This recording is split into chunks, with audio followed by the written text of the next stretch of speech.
കണ്ണൂർ ജില്ലയുടെ രാഷ്ട്രീയ ചരിത്രത്തിൽ ഒരു നാഴികക്കല്ലായി മാറിയ വിധി പ്രഖ്യാപിച്ചിരിക്കുന്നു. പയ്യന്നൂരിൽ പോലീസിന് നേരെ ബോംബെറിഞ്ഞ കേസിൽ ഉൾപ്പെട്ട 2 പ്രതികൾക്കാണ് തളിപ്പറമ്പ് അഡീഷണൽ ജില്ലാ സെഷൻ കോടതി കടുത്ത ശിക്ഷ വിധിച്ചത്. പയ്യന്നൂർ നഗരസഭയിലെ LDF സ്ഥാനാർത്ഥി കൂടിയായ VK നിഷാദ്, TC പിനന്ദകുമാർ എന്നിവരെയാണ് കോടതി കുറ്റക്കാരെന്ന് കണ്ടെത്തി 20 വർഷം കഠിന തടവ് ശിക്ഷിച്ചത്.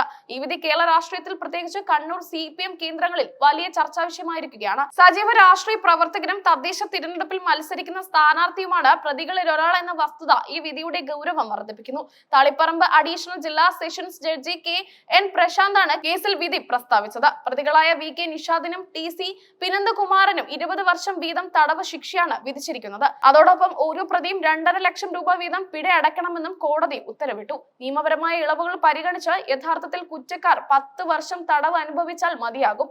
എന്നാൽ ശിക്ഷാ കാലാവധിയിലെ ഈ ഇളവ് പോലും രാഷ്ട്രീയ ആക്രമണ കേസുകൾക്ക് കോടതി നൽകുന്ന പ്രാധാന്യത്തെയും ഗൗരവത്തെയും എടുത്തു കാണിക്കുന്നതാണ്. ഈ ബോംബേറ് കേസിന്റെ മൂല കാരണം 2012 നടന്ന രാഷ്ട്രീയ സംഘർഷങ്ങളുമായി ബന്ധപ്പെട്ടതാണ്. 2012 ഫെബ്രുവരിയിൽ തളിപ്പറമ്പ് അരിയിൽ വെച്ച് കൊല്ലപ്പെട്ട യൂത്ത് ലീഗ് പ്രവർത്തകൻ അരിയൽ ഷുക്കൂർ വധവുമായി ബന്ധപ്പെട്ട് CPM നേതാവ് P ജയരാജനെ പോലീസ് അറസ്റ്റ് ചെയ്തതിൽ പ്രതിഷേധിച്ചാണ് ഈ സംഭവം അരങ്ങേറിയത്.